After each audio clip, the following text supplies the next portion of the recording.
की मांग कर रहे हैं, जैसे जेपीसी से जांच हुई थी या जेपीसी जिस तरह से इंटरफेयर करती है मैटर्स में, क्या आप कोई नहीं, अभी जैसे मैंने कहा कि कभी ऐसे कहा जाता है, इलेक्शन कमीशन ने कहा राहुल जी को कि आप एफिडेविट दे दो, बराबर है, आप कोर्ट में जाओ। कोर्ट में जाए तो आप क्या करेंगे? अभी जो फिलहाल कल या परसों उन्होंने कहा कि जितने डिलीटेड नाम है देने की हमें कोई बंधन नहीं है, तो क्या इलेक्शन कमिश्नर राष्ट्रपति या सुप्रीम कोर्ट से भी ऊपर चले गए? क्या इतना अधिकार उनको दिया है? क्या ये सुप्रीम कोर्ट का अवमान नहीं है?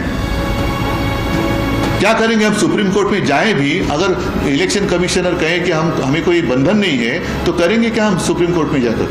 सर, आपने बीच में भी जो बात की मराठी में, खास इससे मैं कनेक्ट कर रहा हूँ, इस समय में बीजेपी के लोग आपको बता रहे थे क्या कि आपको प्रेजेंटेशन कर गए थे, तो क्या ये तरीका हमेशा से बीजेपी का, जिस तरीके से हम चोरी की बात करें, हमेशा से नहीं?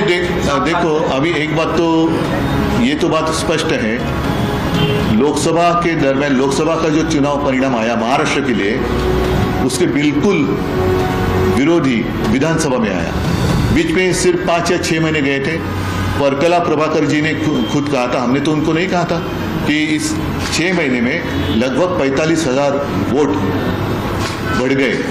कहाँ से आए वो लोग? कौन है ये लोग? और इसीलिए राहुल जी ने जो मुद्दे उठाए हैं वो गंभीरता से लेने की आवश्यकता है कि कुछ लोग जहाँ एक एड्रेस पर 30-30 वोटर रजिस्टर हुए हैं, कहीं पर 200 लोग हैं, फिर जो 70 साल की उम्र और उसके ऊपर के जो है फर्स्ट टाइम वोटर दिखाए गए हैं, तो ये सारी चीज़ें हैं, कौन देखेगा? क्या